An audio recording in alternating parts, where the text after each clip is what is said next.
अस्सलाम वालेकुम दोस्तों, आप देख रहे हैं अवेयरनेस रिएक्शंस।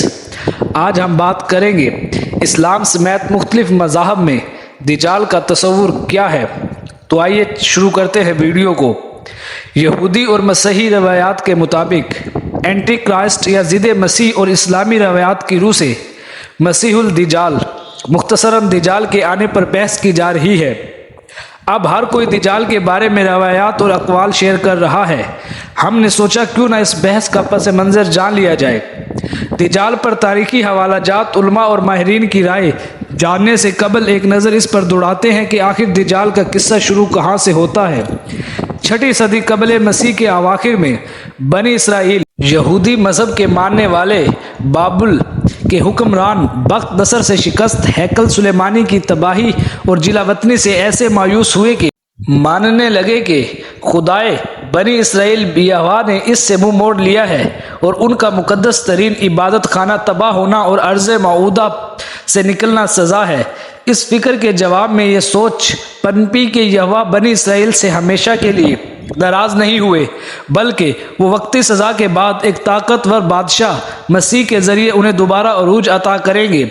यहूदी अकीदे के मुताबिक हज़रत दाऊद की औलाद में एक अजीम बादशाह नमूदार होगा जो बनी इसराइल के इन ताकतवर बादशाहों और नबी की तरह की जिन पर ज़बूर नाजिल हुई थी यहूदियों की हुकूमत फिर से दुनिया पर कायम करेगा। सैयद मोहम्मद वकास की तहकीक के ये अकीदा जिलावतनी के दौरान आने वाले नबी हज़रत दानियाल से मंसूब एक सहीफ़े पर मबनी है। मौजूदा बाइबल के अहदनामे कदीम का हिस्सा अंबिया इब्रानी में न्यूयम में शामिल सहीफ़ा दानियाल में लिखा है, रात को मैंने ख्वाब में देखा कि मेरे सामने कोई खड़ा है जो इंसान जैसा दिखाई देता है। वो आसमान के बादलों पर आ रहा था। वो कदीम बादशाह खुदा यहोवा के पास आया था, उसे इसके सामने ले आया गया था। वो शख्स जो कि इंसान की मानित दिखाई दे रहा था, उसको सल्तनत, हशमत और सारा इलाका सौंपा गया। सभी कौमें और हर जुबान के गिरोह उसकी खिदमत करेंगे। उसकी हुकूमत हमेशा कायम रहेगी। हज़रत ईसा के मसलूब होने के बाद दोबारा जिंदा होने का अकीदा अंजीलों और अहदनामा जदीद की बाकी किताबों में भी मिलता है। अहदनामा जदीद की सबसे आखिर में लिखी जाने वाली इस किताब में एक और जगह लिखा है, दुनिया की बादशाही हमारे खुदावंद और उसके मसीह की होगी और वो अब्दुल आबाद बादशाही करेगा।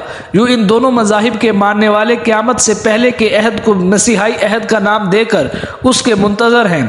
इस्लाम के पैरोकारों में भी हज़रत ईसा के दोबारा दुनिया में आने का तस्वुर पाया जाता है। मुस्लिम अहले इल्म की एक बहुत बड़ी अक्सरियत हज़रत ईसा के बारे में हदीस की वजह से ये अकीदा रखती है कि वो एक उम्मती की हैसियत से क़यामत के करीब दोबारा आएंगे।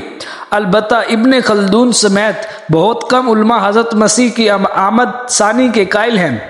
यहूदियत, मसीहियत और इस्लाम के मानने वालों के हज़रत मसीह के दोबारा आमद के तस्वुरात देखने के बाद हम चलते हैं एंटी क्राइस्ट या ज़िद मसीह या दज्जाल के तस्वुर की जानिब। दज्जाल का मसीह तस्वुर यहूदी रवायात से अक्स किया गया था, ख़ास तौर पर इब्रानी बाइबल में दानियाल की किताब से। सन 167 कबल मसीह के आसपास लिखी गई इस किताब में इस आखिरी अजियत देने वाले के आने की पेशगोई की थी जो आला तरीन के खिलाफ बड़े बोल कहेगा और आला तरीन के मानने वालों को कमज़ोर कर देगा और वक़्त और कवानीन को बदलने का सोचेगा।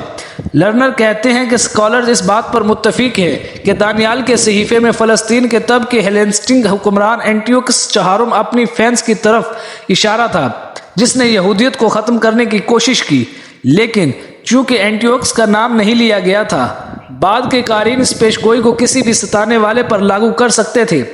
इब्तदाई मसीहियों ने उसे रोमन शहनशाहों पर लागू किया जिन्होंने चर्च को सताया। इब्तदाई मसीह एक बहुत बड़े ज़िद्दी मसीह के आने पर जोर देते थे। यूहन्ना का मकाशफा इस शख्सियत को पाताल से हैवान और समंदर से हैवान से ताबीर करता है। वो एक आम इर्तदाद के वक्त आएगा, लोगों को निशानियों और अजाइबात से धोखा देगा, खुदा के घर में बैठकर खुद खुदा होने का दावा करेगा। आखिर में वो यीशु के हाथों शिकस्त खा जाएगा जो इसे फूंक और अपने आने की चमक से तबाह कर देंगे। लर्नर ने इससे ये अखज़ किया कि जद मसीह अपनी चालों से पैरोकार हासिल करेगा, उसकी बालादस्ती 3.5 साल रहेगी। मसीह की तरह दज्जाल यरूशलेम में आएगा, लेकिन मसीह के बरक्स यहूदी इसकी जोशो खरोश तारीफ और ताज़ीम करेंगे। अपने दौरे हुकूमत में वो हैकल को दोबारा तामीर करेगा और सुलेमान के तख्त पर बैठेगा। वो ज़मीन के हुक्मरानों को अपने मकसद की जानिब بدل دے گا اور مسیحیوں کو خوفناک طریقے سے ستائے گا۔ ان تمام لوگوں کی اذیت دی جائے گی جو اس کی چالوں کا مقابلہ کریں گے، اور ایسی بڑی مصیبتیں آئیں گی جو دنیا کی ابتدا سے لے کر اب تک کبھی نہیں آئی۔ مختص کیے گئے 3.5 سال کے اختتام پر تاہم دجال مسیح کی طاقت سے تباہ ہو جائے گا، جس کے بعد بہت ہی مختصر وقفے کے بعد آخری فیصلہ اور دنیا کا خاتمہ ہوگا۔ اسلامی عالم اور محقق جاوید احمد غامدی اپنی کتاب میزان میں لکھتے ہیں کہ لفظ دجال بڑے دغاباز، فریبی اور مکار کے معنی میں اس میں صفت ہے۔ بعض روایات میں ہے کہ یہ ایک آنکھ سے اندھا ہوگا، اور ایمان والوں کے لیے اس کا دجل اس قدر واضح ہوگا کہ اس کی پیشانی پر گویا کفر لکھا ہوا دیکھیں گے۔ اسلامی عالم وحید الدین خان کے نزدیک دجال سے مراد ایک ایسا دھوکے باز ہے جو ذہنی و فکری گمراہی پیدا کرے گا، نہ کہ انوکھی صفات کا حامل شخص جو فتنہ و فساد برپا کرے گا۔ دھوکہ دینا دلیل کے ذریعے ہوتا ہے، نہ کہ تلوار کے ذریعے۔ چنانچہ دجال علم اور دلائل کے زور پر لوگوں کو بہکائے گا، وہ لوگوں کو ذہنی گمراہی میں مبتلا کرے گا۔ مسیح دجال ایک کشادہ پیشانی والا، گھنگریالے بالوں والا شخص ہے جس کی ایک آنکھ نہیں ہے، دوسری آنکھ ایسی ہے جیسے وہ انگور کا ابھرا ہوا دانہ ہو۔ وہ چوڑے سینے والا ہے، اس کی شخصیت میں کچھ بدصورتی سی، اور وہ سب سے بڑھ کر جھوٹا ہوگا۔ مسیح دجال مشرق کی طرف سے آئے گا اور اس کا عزم مدینہ کا ہوگا۔ وہ قریب پہنچے گا، یہاں تک کہ احد پہاڑ کے پیچھے آ کر پڑاؤ ڈال دے گا۔ پھر خدا کے فرشتے اس کا رخ شام کی طرف پھیر دیں گے اور وہ وہیں ہلاک ہو جائے گا۔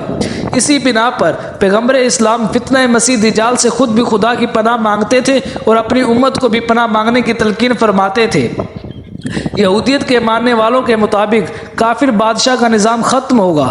صحیفہ دانیال جو ہونا ہے اس کا فیصلہ خدا کی عدالت کرے گی، اور اس کافر بادشاہ سے اس کی حکومت چھین لی جائے گی، اس کی سلطنت کا مکمل خاتمہ ہو جائے گا۔ پھر خدا کی مقدس لوگ اس مملکت پر حکومت کریں گے۔